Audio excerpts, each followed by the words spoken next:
ओम श्री परमात्मने नमः। अथ चतुर्थोऽध्यायः। श्रीभगवानुवाच इमं विवस्वते योगं प्रोक्तवाहनमव्ययं विवस्वान्मनवे प्राह मनुरीक्षा कवे ब्रवीत्। एवं परंपरा प्राप्त मिमं राजर्षयो विदुः सकाले नेह महता योगो नष्टः परन्तप। स एवायं मया तेद्य योगः प्रोक्तः पुरातनः। भक्तोऽसि मे सखा चेति रहस्यं ह्येतदुत्तमम्। अर्जुन उवाच अपरं भवतो जन्म परं जन्म विवस्वतः कथमेतद्विजानीयाम् त्वमादौ प्रोक्तवानिति। श्रीभगवानुवाच बहूनि मे व्यतीतानि जन्मानि तव चार्जुन तान्यहं वेद सर्वाणि न त्वं वेत्थ परन्तप। अजोऽपि सन् व्ययात्मा भूतानामीश्वरोऽपि सन् प्रकृतिं स्वामधिष्ठाय सम्भवाम्यात्ममायया। यदा यदा हि धर्मस्य ग्लानिर्भवति भारत अभ्युत्थानमधर्मस्य तदात्मानं सृजाम्यहम्। परित्राणाय साधूनां विनाशाय च दुष्कृतां धर्म संस्थापनार्थाय संभवामि युगे युगे। जन्म कर्म च मे दिव्यमेवं यो वेत्ति तत्त्वतः त्यक्त्वा देहं पुनर्जन्म नैति मामेति सोऽर्जुन। वीतरागभयक्रोधा मन्मया मामुपाश्रिताः बहवो ज्ञानतपसा भूता मद्भावमागताः। ये यथा मां प्रपद्यन्ते तांस्तथैव भजाम्यहम्। मम वर्त्मानुवर्तन्ते मनुष्याः पार्थ सर्वशः काङ्क्षन्तः कर्मणां सिद्धिं यजन्त इह देवताः। क्षिप्रं हि मानुषे लोके सिद्धिर्भवति कर्मजा चातुर्वर्ण्यं मया सृष्टं गुणकर्म विभागशः। तस्य कर्तारमपि मां विद्य कर्तारमव्ययम्। न मां कर्माणि लिप्नन्ति न मे कर्मफले स्पृहा। इति मां योऽभिजानाति कर्मभिर्न स बध्यते। एवं ज्ञात्वा कृतं कर्म पूर्वैरपि मुमुक्षुभिः कुरु कर्मैव तस्मात् त्वं पूर्वैः पूर्वतरं कृतम्। किं कर्म किमकर्मेति कवयोऽप्यत्र मोहिताः तत्ते कर्म प्रवक्ष्यामि यज्ञात्वा मोक्ष्यसे शुभात्। कर्मणो ह्यपि बोद्धव्यं च विकर्मणः अकर्मणश्च बोद्धव्यं गहना कर्मणो गतिः। कर्मण्यकर्मः यः पश्येद कर्मणि च कर्म यः स बुद्धिमान् मनुष्येषु स युक्तः कृत्स्नकर्मकृत्।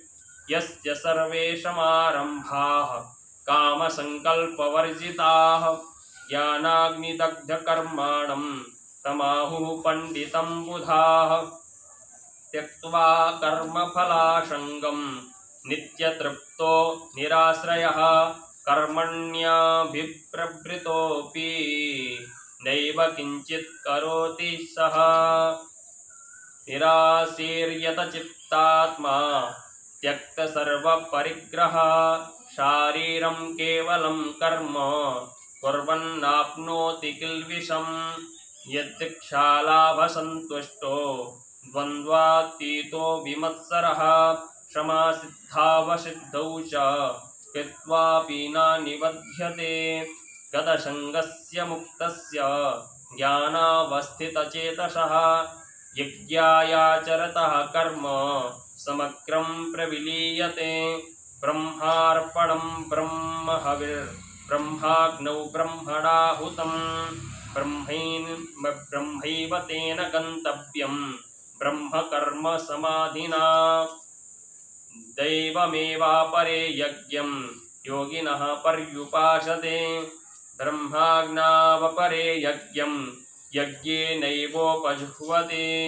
श्रोत्रादीनिन्द्रियाण्यन्ये संयमाग्निषु जुह्वति शब्दादीन् विषयानन्य इन्द्रियाग्निषु जुह्वति सर्वाणीन्द्रियकर्माणि प्राणकर्माणि चापरे आत्मसंयमयोगाग्नौ जुह्वति ज्ञानदीपिते द्रव्ययज्ञास्तपोयज्ञा योगयज्ञास्तथा परे स्वाध्याय ज्ञानयज्ञाश्च यतयः संशितव्रताः अपाने जुह्वति प्राणं प्राणे पानं तथा परे प्राणापानगतिरुद्ध्वा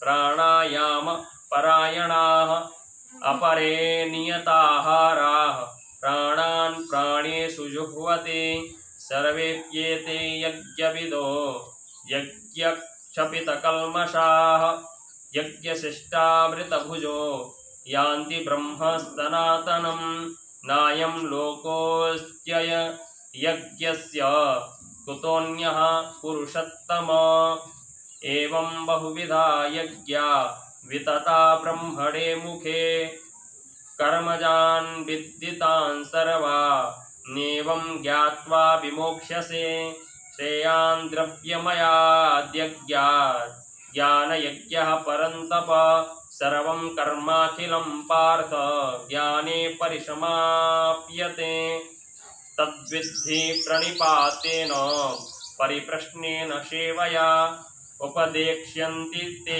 ज्ञानं ज्ञानिनस्तत्त्वदर्शिनः यज्ञात्वा न पुनर्मोहमेवं यास्यसि पाण्डव येन भूतान्यशेषेण द्रक्ष्यस्यात्मन्यथो हिमयि अपि चेदसि पापेभ्यः सर्वेभ्यः पापकृत्तमः सर्वं ज्ञानप्लवेनैव व्यजिनं सन्तरिष्यसि यथैधांसि समिद्धोऽग्निर्भस्मसात् कुरुतेऽर्जुन ज्ञानाग्निः सर्वकर्माणि भस्मसात् कुरुते तथा न हि ज्ञानेन सदृशं पवित्रमिह विद्यते तत्स्वयं योगसंसिद्धः कालेनात्मनि विन्दते श्रद्धावान् लभते ज्ञानं तत्परः संयतेन्द्रियः ज्ञानं लब्ध्वा परां शान्तिमचिरेणाधिगच्छते अज्ञश्चाश्रद्धधानश्च संशयात्मा विनश्यति नायं लोकोऽस्ति न परो न सुखं संशयात्मनः योगसन्न्यस्तकर्माणं ज्ञानसंच्छिन्नसंशयम् आत्मवन्तं न कर्माणि निबध्नन्ति धनञ्जय तस्मादज्ञानसम्भूतं इत्थं ज्ञानासीनात्मनः चित्त्वैनं संशयं योग मातिष्ठोत्तिष्ठ भारत। ओम तत्सदिति श्रीमद्भगवद्गीतासूपनिषत्सु ब्रह्म विद्यायां योगशास्त्रे श्रीकृष्णार्जुन संवादे ज्ञानकर्म संन्यास योगो नाम चतुर्थोऽध्यायः। श्रीकृष्णार्पणमस्तु। जय श्री राधे कृष्ण।